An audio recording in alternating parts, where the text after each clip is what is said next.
You will hear a woman calling an animal park to inquire about a job. First, you have some time to look at questions 1 to 5.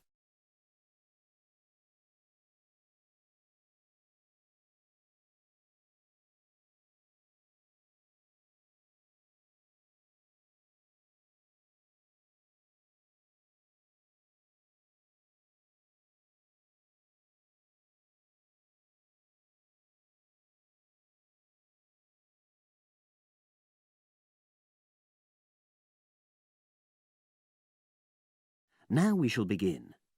You should answer the questions as you listen, because you will not hear the recording a second time. Listen carefully and answer questions 1 to 5.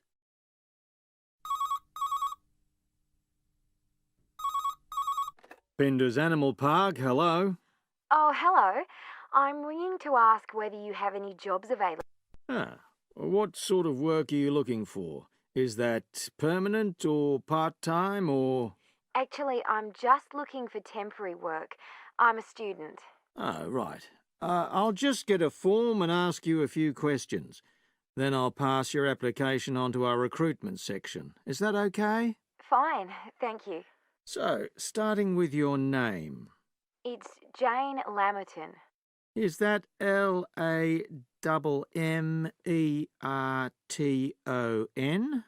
There's only one M in it. Oh, right. And your address? It's 42 West Lane. Right. And is that in Exeter? Yes. Okay. And can you give me your mobile phone number? 07792 430 921. Right. Now, the next thing is, when are you available to start work? I finish college on the 8th of June. That's in 3 weeks' time. But I can't start work till the 11th because I've got a hospital appointment on the 10th of June. No problem.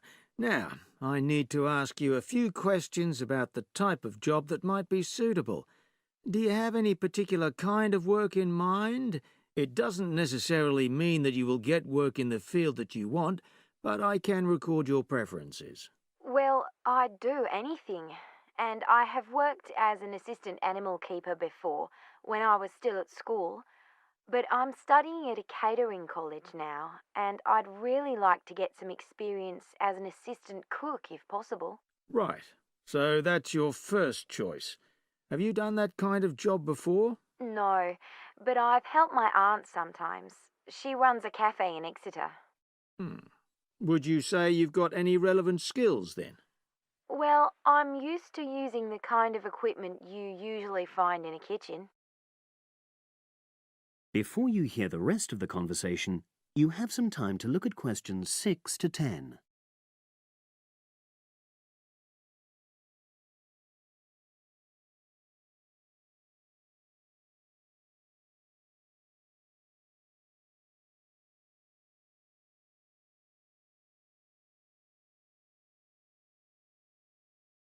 Now listen and answer questions 6 to 10. Okay. And I know you're still studying, but do you already have any qualifications related to that kind of work? A hygiene qualification, for example? I haven't, no, but I've got a certificate in food handling. I did it before I decided to become a full-time student. Fine. Okay. That means you wouldn't need any specific training if you did get the kind of work you wanted. But you'd have to do a short course on first aid. All our new employees do that. It just takes half a day, and most people find it generally useful. Oh, yes, I'm sure it is. Well, that's about it, really. Just one last thing. Can you give me the name of someone who would give you a reference, like a previous employer or... Oh, yes, you can put Dr. Ruth Price. Okay. Is that one of your college lecturers? She's my college tutor. She's known me for over 2 years, and I'm sure she wouldn't mind. In fact, she's given me a reference before. Fine. We'd probably contact her by phone. Do you happen to know her number? I've got it on my phone, yes. It's 0208 685 114. That's a landline. Good. Well, as I say, I can't promise anything, but I'll pass your application on, and you should hear in a few days. Is there anything else? Just one thing. I suffer from a particular type of colour blindness, and sometimes employers have to make special arrangements for that. Okay, I'll make a note of that. It won't be good that you've made us aware of it. You can provide us with more details if you're offered a job. Okay. Thanks very much. Bye. Bye. That is the end of part 1. You now have half a minute to check your answers.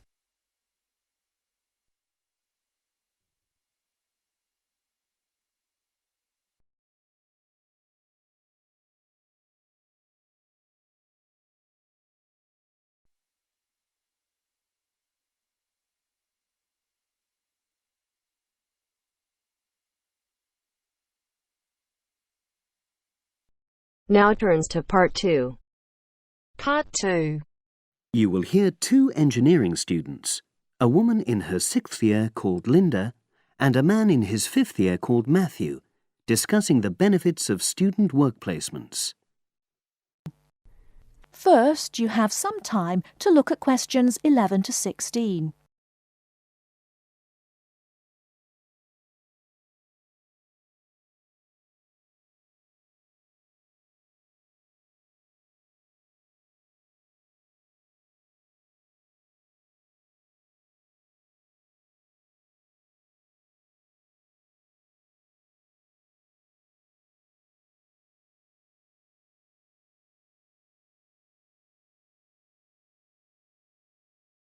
Now, listen carefully and answer questions 11 to 16. Hi, Linda. Can you spare a few minutes? Hello, Matthew. No problem. I just wanted to talk to you about temporary work placements. I've never really thought there was a good reason for doing one. I've got some savings, so I don't really need the money at the moment. But I've had an email from the university about a vacancy that looks quite interesting. You did a placement last year, didn't you? I did, yes. In my case, I wanted to find out if I was making the right career choice before I began applying for permanent jobs. I thought I wanted to work in car manufacturing, but I wasn't sure, so I applied to Toyota. What was the application process like? Lengthy. There were a lot of different parts to it. The dullest one was a psychometric test. You know, when you have to answer loads of questions about yourself. And you're trying to guess what's the best thing to say. Yes. Then there was an activity that we did in groups, which I found really fascinating. Engineers are renowned for being a bit unsociable, but I thought we made a great team. And we had an individual task too. We had to sort through various business documents and prioritize them. It was just like what you have to do as a student, really, just with different content. What exactly were you doing on the placement? I was helping to design some diagnostic software to identify any waste in the car assembly process. Do you mean waste of materials? No, time. Anything that can speed the process up helps to cut costs. How did the work placement compare to being a student? Was it hard work? Yes, it was. I'd had full-time work before. I've done various unskilled jobs during university holidays, and some of those involve long hours. So I thought I'd find it easy. I was wrong, though. I think when you're on placement, you're always trying to prove yourself. So you push yourself hard to succeed? Yes. But I got a lot of support from my employers. They were always helpful. And then, at the end of the placement, I was given formal feedback. Do you mean on your engineering ability? Well, no. I didn't really need that because we had team meetings every other day. And so I had the chance to discuss technical issues and ask about anything that wasn't clear. The evaluation was about general workplace things, like organizational ability, initiative, that sort of thing. I get the impression you think you benefited from the placement. Well, the best thing is that they've offered me a job for next year. Depending on my exam results, of course, but still. A permanent one? Yes. But apart from that, I learned so much. The industrial environment was much more demanding than the academic one, so my general skills improved, like time management, meeting deadlines. And on the technical side, I learned new software packages, like MS Project. Well, I think you've convinced me that work placements are worthwhile, but while you're here, can you give me advice on something else? Before you hear the rest of the talk, you have some time to look at questions 17 to 20.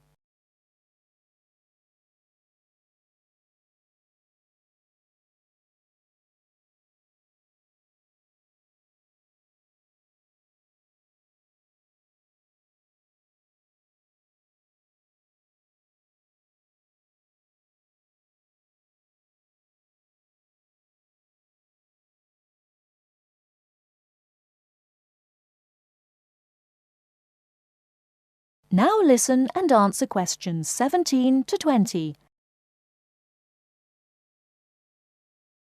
I'm about to make a start on the engineering materials module, and I've got a book list here. Can you have a quick look and tell me what you would recommend? That's if you can remember. Let's see. I do remember some of them. Yes, this one, The Science of Materials. I found the subject quite hard generally, but this book is very accessible, so it suited me. It doesn't cover everything, though. What about this one then, Materials Engineering? Oh, yes, I do remember that. But it's a bit out of date now, isn't it? Unless it's a new edition. I don't think so. But what I liked about it were the pictures. They really helped to understand the descriptions. It's useful just from that point of view. Let's see, what else? Oh, yes, that one there, Engineering Basics.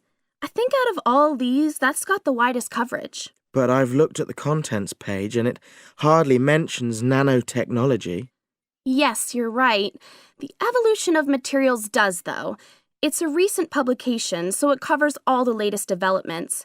It's a bit thin on the 1960s, though, and that decade was quite important. Well, it sounds as if they all complement each other in some ways. I don't suppose you can lend me... That is the end of part 2. You now have half a minute to check your answers.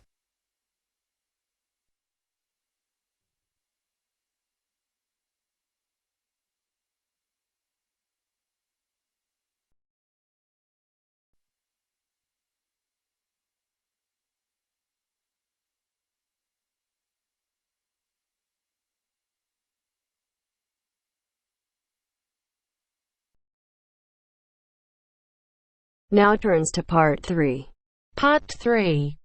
You will hear a conversation between Wolfgang and his new friend Mary, who has already been at the college for a few months. In the first part of the conversation, they're talking about a social activity program at college. First, you have some time to look at questions 21 to 26.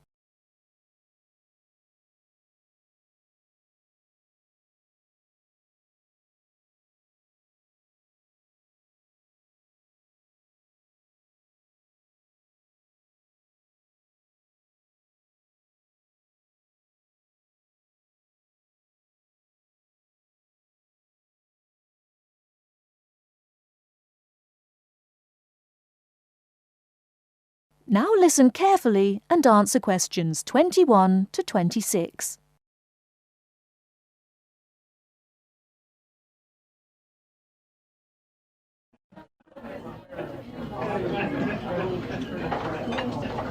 Hi, Wolfgang.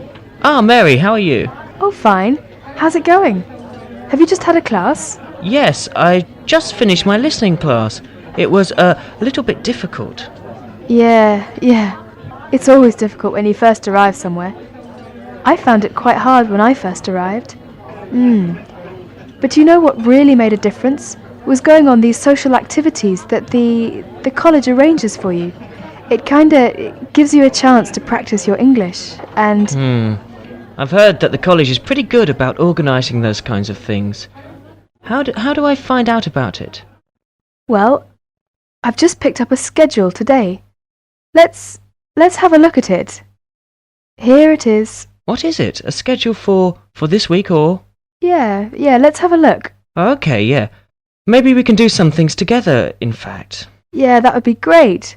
So, Let's see. What are they doing tonight? Monday night? well, they've got singing with guitar. So I went to this last week. Oh, really? Yes, it's quite good fun. Is it pretty good? Yeah. What do they do? Do they have a concert or? They teach you, modern and traditional songs. Well, I'm not much of a singer, but, Oh, come on. You should go. It's really good fun. well, I suppose it'd be a good way to practice my English. Yeah, 'cause you learn kind of British folk songs and things. It's really interesting. Oh, but look at that. That starts at 8. But I notice at 9 o'clock there's a late night coach to Cambridge for a film. I think I'd want to try that. What time does this singing thing finish? Do you know? Oh, well, usually it kind of lasts about 2 hours. But I mean, we can always leave earlier. They don't mind. Oh, okay. So we can do both then? Yeah, so Right. So that's at 9 o'clock. Yeah. what movie is it? Let me see. Oh, it's Rocky. Have you seen it? Rocky? Oh, that's the one with Richard Dreyfuss, isn't it? Richard Dreyfuss? No, it's Sylvester Stallone. Oh, yes, I remember now. American movie. Yes, I haven't seen that. I want to see that. Good, let's go to that. All right. Oh, okay. Oh, did you see on Tuesday that there's a tennis tournament? Tennis? What time is that? Well, that's at 4 o'clock in the afternoon. Where is it? Is it on campus or... No. It's at Wembley, so that's in London. Oh, so it's pretty far away then. What time will it be coming back? The coach gets back at midnight. Oh, midnight. Well, tell you what, I think maybe I'd better cancel on that because I've got a class Wednesday morning, and I'm afraid at about 8:30, I'm afraid if I came back that late, I probably would, I'd be very tired in class, and actually I'm more into football myself anyway. Oh, football? Well, did you see there's a football match on Wednesday? Oh, yeah? Well, who's playing? Let's see. Oh, it's England and Brazil. Oh, I really want to see that. Would you like to go together? Yeah, sure. What time is it? Let me see. It says 15:30, so that would be 3:30. 3:30, huh? Now, I have a lecture right after lunch on Wednesday at 1:30. Uh-huh. What lecture's that? Oh, well, there's a journalist coming from the BBC. He's going to talk about his experiences as a foreign correspondent. Oh, that sounds interesting. Would you like to go? Yeah, what time do you say it was? Right after lunch, around 1:30. Oh, 1:30. I have a class then. Oh, yeah. Oh, that's too bad.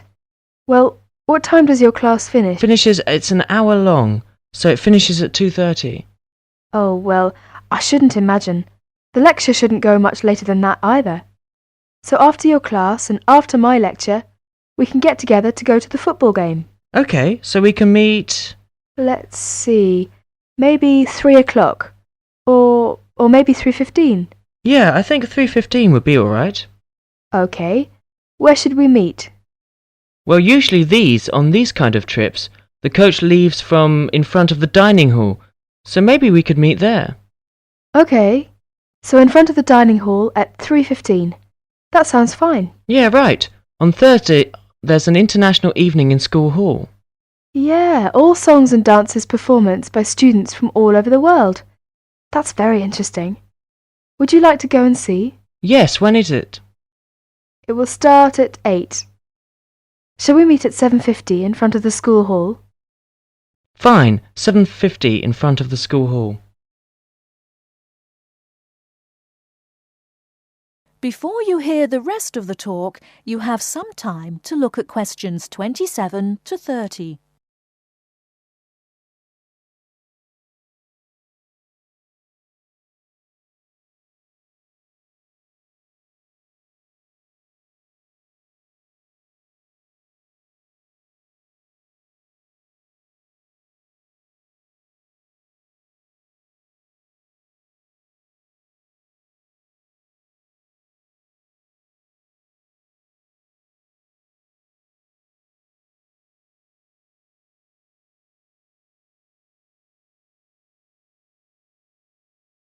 Now listen and answer questions 27 to 30.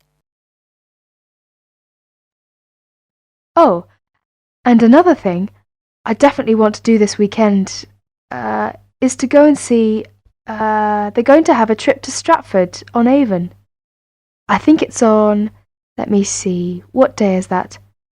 Friday, I think my roommate told me. Oh, Friday? Would you like to go to that? Yeah, but are you sure it's Friday? I thought that's what he said, but I might have been mistaken. Well, usually these things are on weekends. Right. Let's see here. Oh, you're right, yeah, Saturday morning, 8:30. Aha. Right, Friday's the disco. Oh, disco. Yeah. So actually I've arranged to go with some of my friends. So if you'd like to come along with us. Oh, that would be very nice, yeah. Yeah, you can meet some more students. Oh, well, what time shall we go to that then? Well, it starts at what time? 8:30, but we don't want to go too early. So let's say 9 or 9:30. Let's say 9:30. Okay, yeah, we can meet there, but we'd better not stay too late because the Stratford thing is, pretty early in the morning. The bus will be leaving at 8:30. Oh yeah, right. So we want to make sure we get up for that. Yeah, say, by the way, this trip, since it's, quite a way away, do we have to pay anything extra for that, or is it free? Well, usually most of the trips are free. But, yeah, for these ones which are quite a distance away, then we usually have to pay a little bit extra. Is it a lot, or...?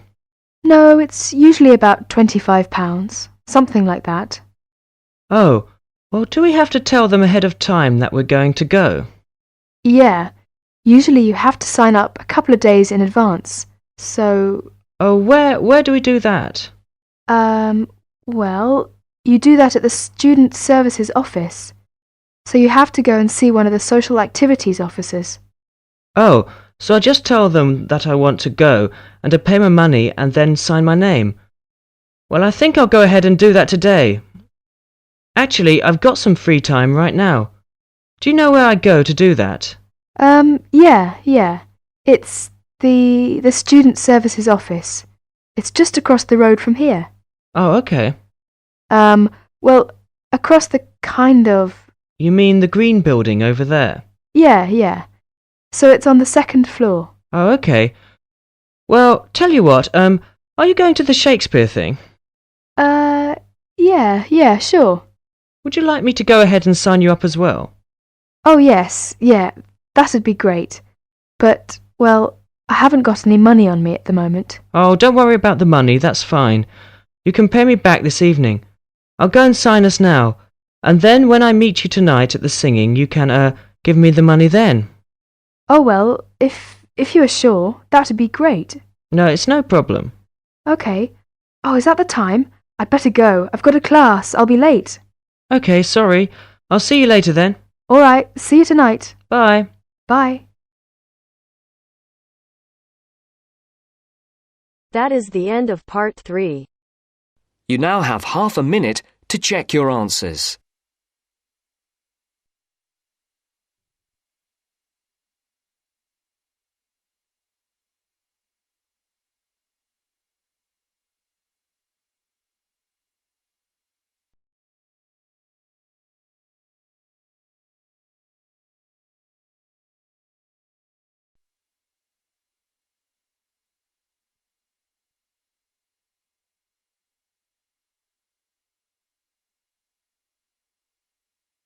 Now turns to part 4. Part 4. You're going to listen to a talk about tea in the UK. First, you have some time to look at questions 31 to 40.